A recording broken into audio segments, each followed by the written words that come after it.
Talked with you about earlier in this beginning stages of the IPO was called the official statement. There's a commercial that's going on right now on 1010 Wins. If you listen to that channel, you might hear concerning the city of New York that is in constant need of raising capital. These bonds are brought to market by means of an official statement concerning the city of New York as issuer. Contact your local representative for more detailed information regarding this offering. Official statement, GO, the document concerning any IPO underwriting regarding municipal offerings, revenue or GO. I want you to know that the Wall Street syndicate, we've got the syndicate manager, I'll make Goldman Sachs a syndicate manager if you will, has prepared a syndicate letter and sent that syndicate letter out to 50 or 60 different selling group members, inviting them to a competitive bidding table to bid for these bonds at the IPO level. And that's exactly where we're at right now. But Wall Street, syndicate manager included, along with its selling group members in the group, needs another document now prepared by the issuer that will inform Wall Street's selling group, the syndicate, the most detailed information of how to bid, where to bid. You know, when will these bids be opened up? What determines the definition out of 50 competitive bids of the winning bid? You know, how the bonds are registered. What about the amount and the purpose of the bond issue? When will these bonds go public? I mean, we need a document now, the syndicate now, regarding this competitive GO bond underwriting that informs Wall Street about the most detailed information to go through this bid process competitively. And that document, Series 7, the body of your work at the bottom of 10.2, which you don't have to refer to now, just need to listen to me on. Just want to let you know where we're at. It's called a notice of sale. And I'm going to bring in tomorrow some notices of sale for you, notices of sales for you, so you can see these documents. Look at me. They're a full-page ad, big display ads. Are you with me so far? It's really an advertisement that informs Wall Street of the most detailed information necessary in order for us to bid competitively in this GO underwriting. Now, what we need to be aware of are some of the features, the provisions that are located in this document called the notice of sale. So, point number one. In the notice of sale, it will contain Series 7 Bullet 1, the amount and the purpose of the bond issue, and its use of proceeds. It will contain Series 7 Bullet 2, at the bottom of 10.2 as you see it there. The time and place that bids will be cracked open by the syndicate manager. What if I told you Plaza Hotel, October 28th of 2009, 12 p.m. The notice of sale will contain the interest payment dates, when interest is paid. It will contain, Series 7, how the bonds are registered. And the most important date, the dated date.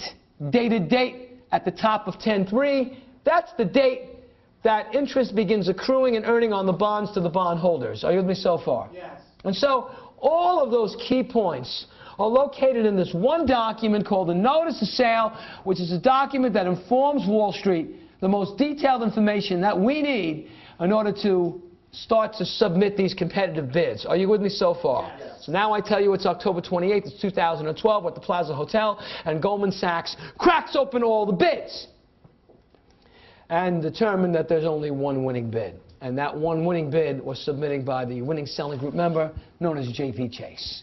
Let's talk about some of the selling group members, shall we? I tell you that Goldman Sachs is the syndicate manager. Goldman Sachs has invited, just to name a few, we have JP Chase, we have Morgan Stanley Dean Witter, we have Furman Sells, we have Hamburg Quist, many firms. Are you with me so far? Yes. Only one firm submits the winning bid. The definition of the winning bid, Series 7, is that one bid submitted to the issuer that costs the issuer, New York State Port Authority if you will, whoever the issuer might be, the lowest interest expense over the life of the bond offering. Series 7, that's the winning bid. Not the highest bid. Are you with me so far? It will be the highest bid tomorrow when we get into the Treasury auction market, not today. On the municipal bond side, that one bid submitted by that one selling group member at a 60 or 50 is that one bid that costs the issuer the lowest interest expense over the life of the bond offering. Are you with me? Yes. And I'm telling you, it's JP Chase. Are you with me so far? Yes. Now listen carefully. That means that JP Chase has now established through that winning bid the cost basis to Wall Street, because that's the price that Wall Street is going to win these bonds and pay for from the issuer. Are you with me so far? Yes. JP Chase will get the bulk of the allocation of the IPO. Losers will still get an allocation based upon their percentage set forth by the account structure of Eastern versus Western. Are you with me so far? Yes. Everybody gets a piece, but the winning selling group member that submitted the winning bid will get the bulk of the inventory of IPO, as they should. They won it and bidded it competitively, fair and square. Are you with me so far? Yes. Now, remember that winning bid has established the cost basis to the syndicate as a whole. Are you with me so far? Yes. Now, what's Wall Street going to do with these bonds? Well, the syndicate manager, as you're about to see, is then going to give the selling group members their allocation. Are you with me so far? Yes. And then they're going to resell those bonds, Wall Street, at reoffering prices to institutions or to high retail net worth clients at the IPO level. Are you with me so far? Yes. And charge clients the public offering price. Now, the difference between the price that Wall Street paid to win these bonds, which is the winning bid, which establishes the entire syndicate's cost basis now, minus the amount of money that Wall Street will receive when they resell those bonds at the IPO level, which is the public offering price, is the most amount of money that the entire syndicate can make in this entire underwriting process.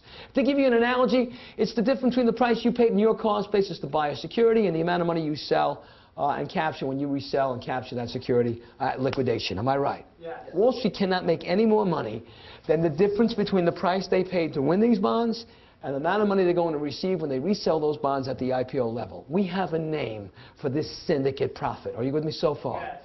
It's called Series 7 Bullet 1, the gross underwriting spread. Look at me carefully today.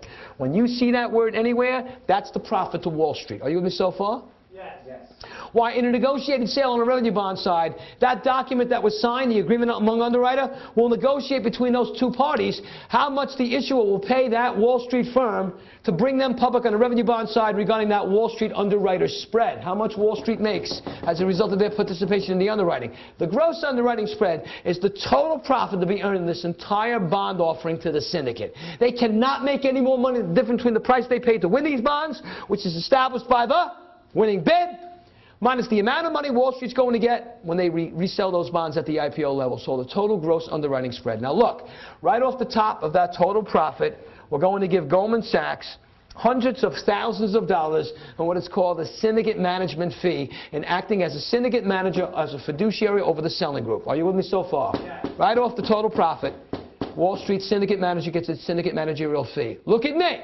And that's going to leave the remaining profit in this IPO underwriting, look at me, watch me now, that Wall Street can take down in this IPO. The words total takedown happen to be English. The word takedown is the remaining profit in this IPO that Wall Street can take down in this underwriting. What is the total takedown? Series 7 Bullet 2. It is the total gross underwriting spread minus the syndicate manager fee. Series 7 equal total takedown. Now watch me. We're going to bust up the profit.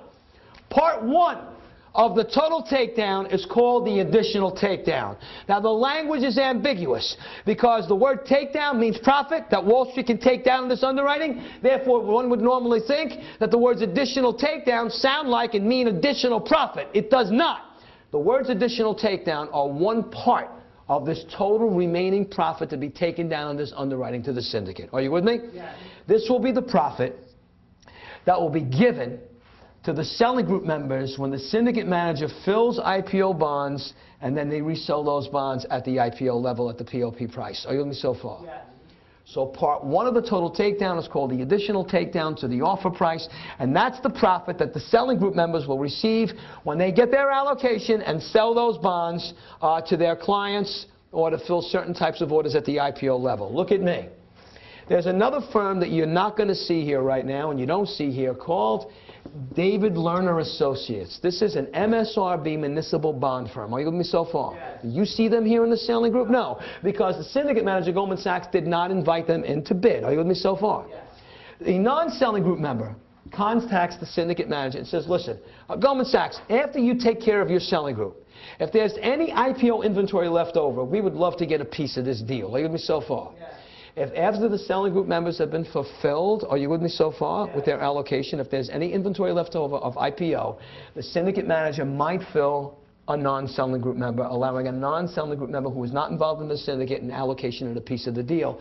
But of course, the non-selling group member will not be able to generate the profit that a selling group member in the syndicate would as a result of their participation in this underwriting. So therefore, if they do get an allocation, a non-selling group member, they would receive it at a concession, which means a discount to the offer price, which is a lower level of profitability for a non-selling group member in the syndicate. Are you with me so far? Yes. Okay, so now you understand the profitability and where everybody is making their piece. Are you with me so far? Yes. Let's sum up the 4 areas of regulation regarding a GO mini-bond IPO process associated with a competitive sale where there is a syndicate manager and selling group members. First, Series 7, Bullet 1, in summation, the total gross underwriting spread.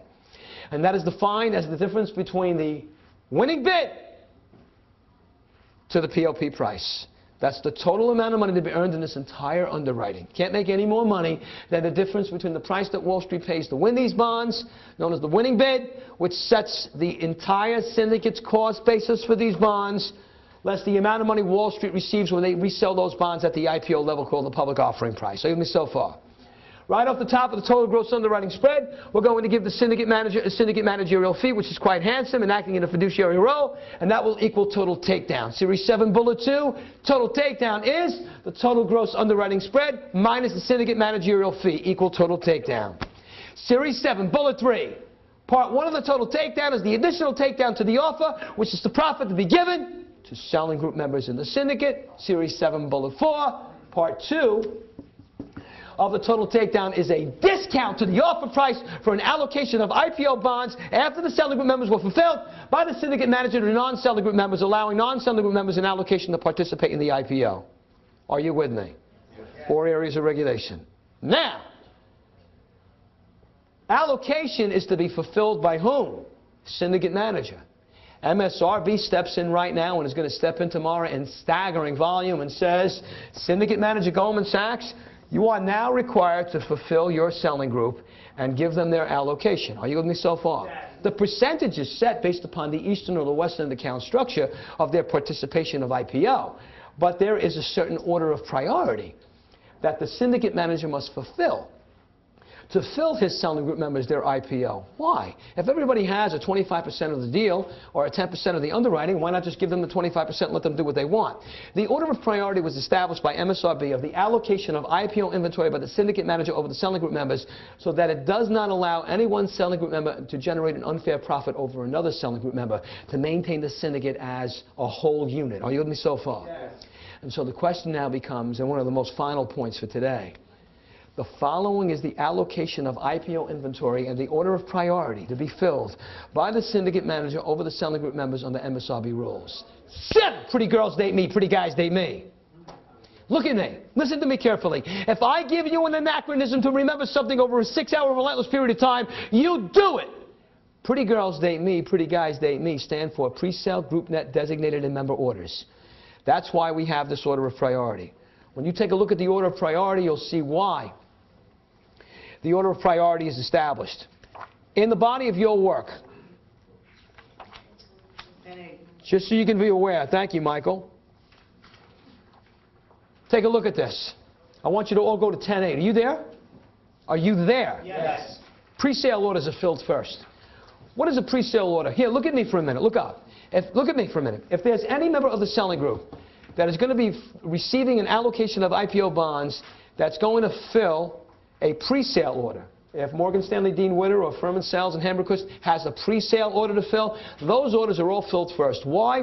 Pre-sale. Pre-sale means orders that the syndicate had that were given to the syndicate manager by the selling group prior to the sale of these bonds, allow the syndicate as a whole to enter more aggressive bidding, which generates a higher level of profitability for all members of the syndicate as an order of priority. That's why it's filled first. Are you with me? Yes. Maintaining that no one selling group member to generate an unfair profit over another. Pre-sale orders are filled first. Designated orders are filled second in order of priority. I'm sorry, group net orders are filled, pretty girls, group net orders are filled second. These are orders where all members of the syndicate will share a secondary level of profitability. If there's any member of the selling group that has a group net order, designated orders are filled third. And let's take a look at the member order, because this is rather fascinating. Look up.